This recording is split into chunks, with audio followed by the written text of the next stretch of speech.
The third day of the search for Mariah Woods comes to an end. A community is losing hope she will be found alive. After Sheriff Neil Elks announced that he would not seek re-election for the first time in decades, it really did open the door for several other people to step into this race. We're talking about a wreck involving this car, this Ford Expedition right behind us. And it is a chilling tape that gives us more insight into exactly what was going on that night. And this might be the best place to watch a Wood Ducks game. Here, let me show you around. These people right here actually have some of the best seats. And despite some rain earlier in the day, there really was no denying the presence of these teachers. And if you ask any of the thousands of educators here, they will tell you that that was their goal, to be heard. I'm in the middle of a street here full of abandoned homes, and this abandoned playground is a sight not too uncommon. Thanksgiving weekend is one of the busiest for airports across the country, and as more and more people choose to fly, local airports like these will have to make some changes. One of the main concerns I heard was a loss of property. Some might be losing theirs, but this project starts right behind me, the intersection of Fire Tower and Charles Boulevard,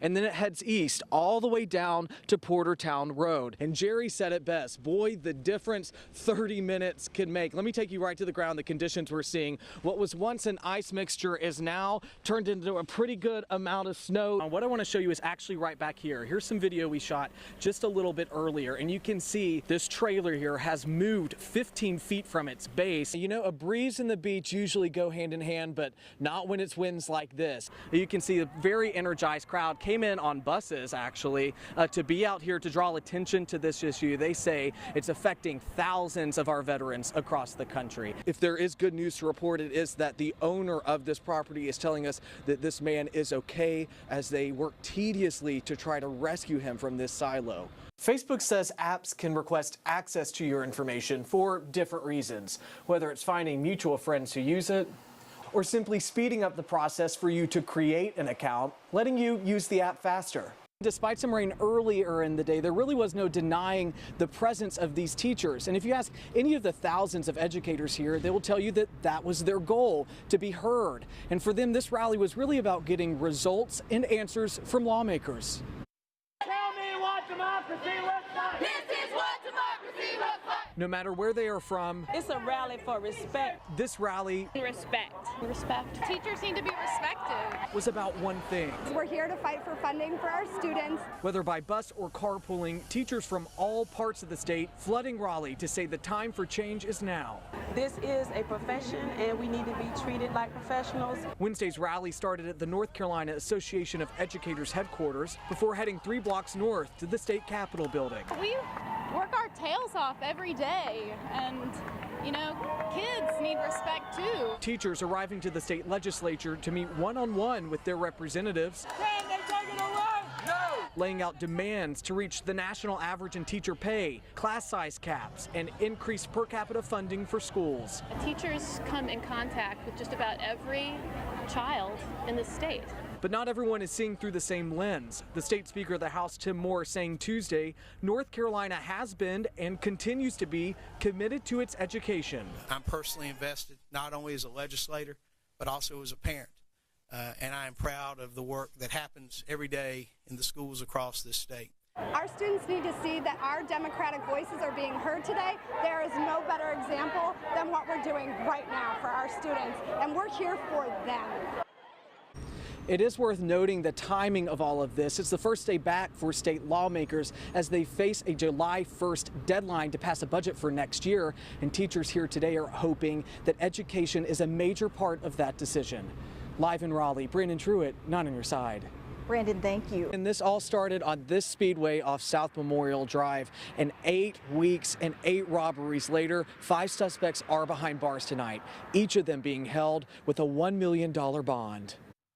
It's really one of those cases where it turns on some of the slightest of details. After at least 8 robberies spread out since early September, GPD has solved one of its toughest cases. We had placed out officers on robbery details throughout the last few weeks and gathered some information on those robbery details that we culminated into the arrest that took place this past week.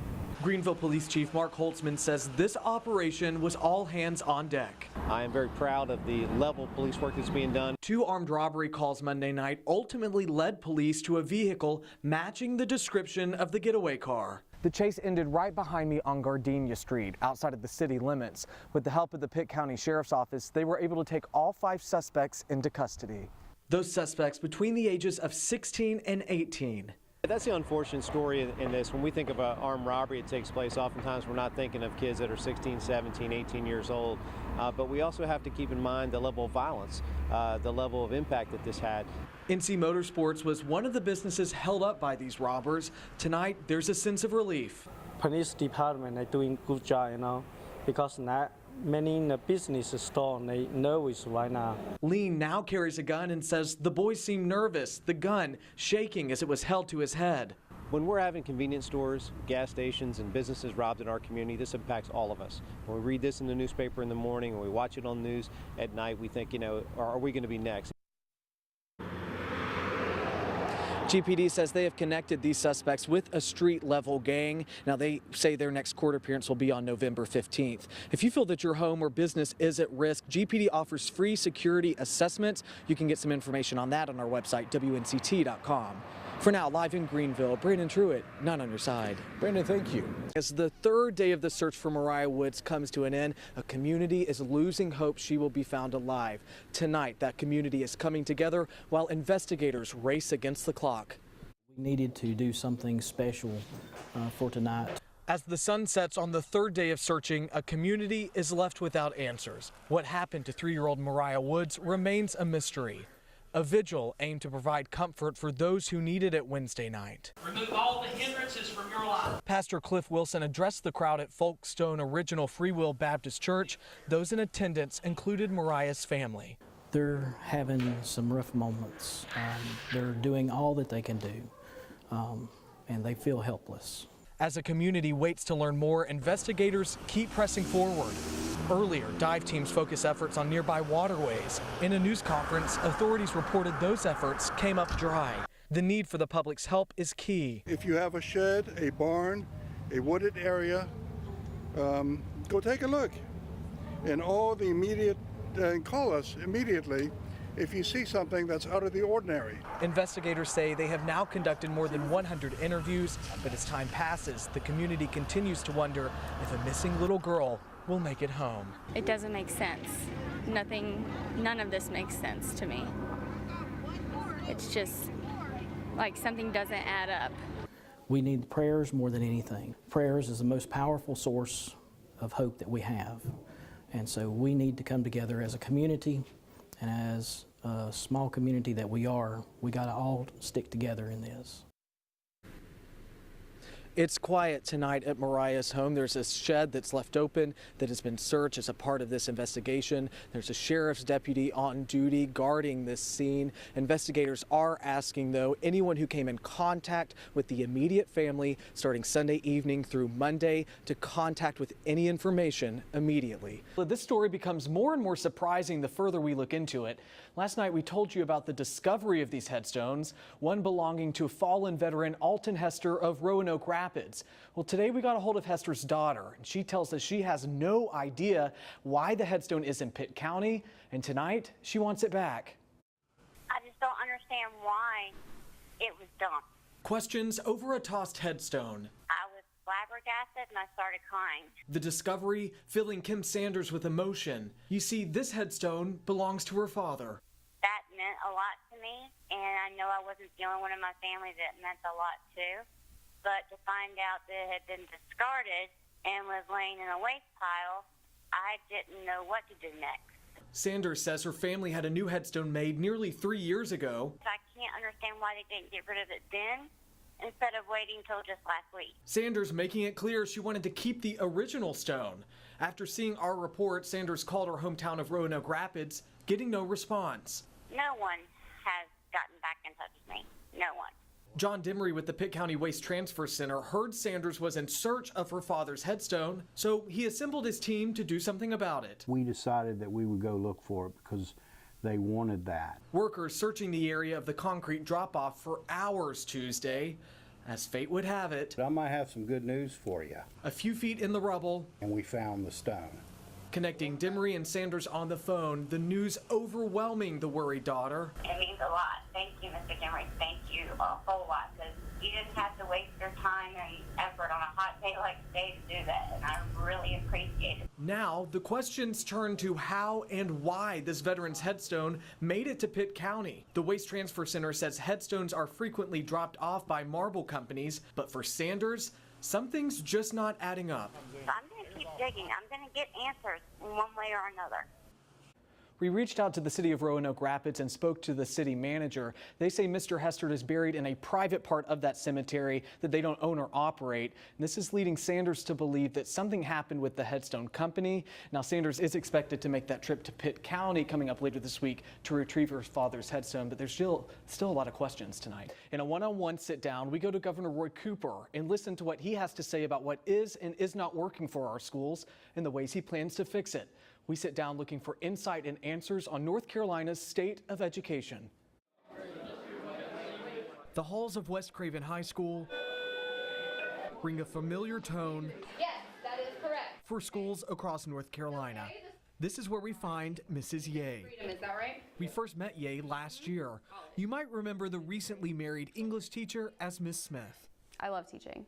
A graduate of ECU with a family full of educators, this classroom is home. That's where God has called me to be. But the love of her job is becoming outweighed by what she calls a crumbling education system in the state. It's disheartening because there are so many teachers doing wonderful things all the time, every day. Ye describing a systematic failure. Classes with over 30 students, low per capita allotments, and elected leaders Ye claims are not listening. If you could talk to state lawmakers, what would you ask of them? I want them to listen to me and listen to what I want. I'm not just asking for higher pay. Higher pay is an issue, and it's a huge issue. But the real thing is that we're not getting enough funding for our students. We took Ye's concerns straight to Raleigh, presenting them to Governor Roy Cooper. Do you feel like Raleigh is listening to these teachers? I don't think that the legislature is, and I'm concerned about that.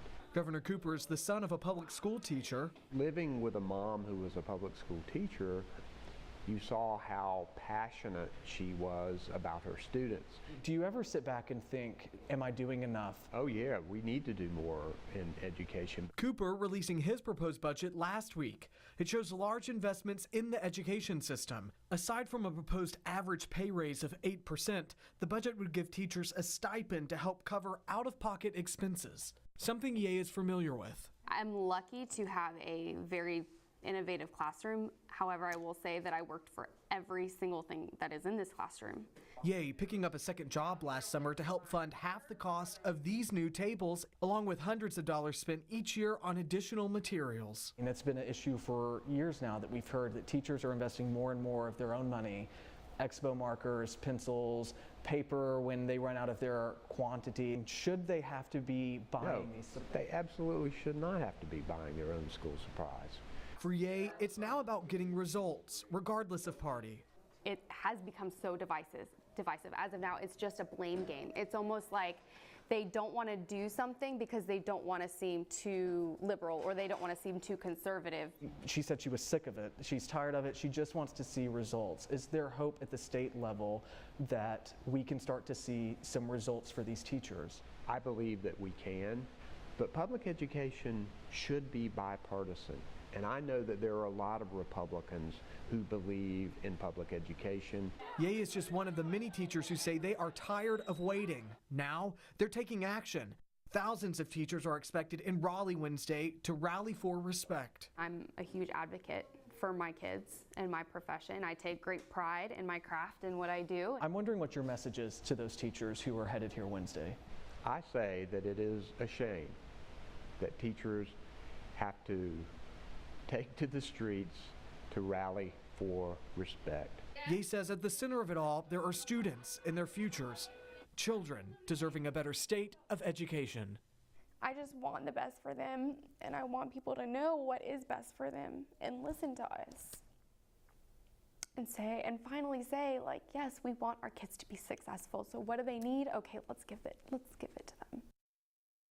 It's that passion for change that Ye says will take her to Raleigh tomorrow. So how and when could these teachers see some changes? Governor Roy Cooper calls it an easy equation to solve. We're looking into that part of the story for you tonight at your News at 11.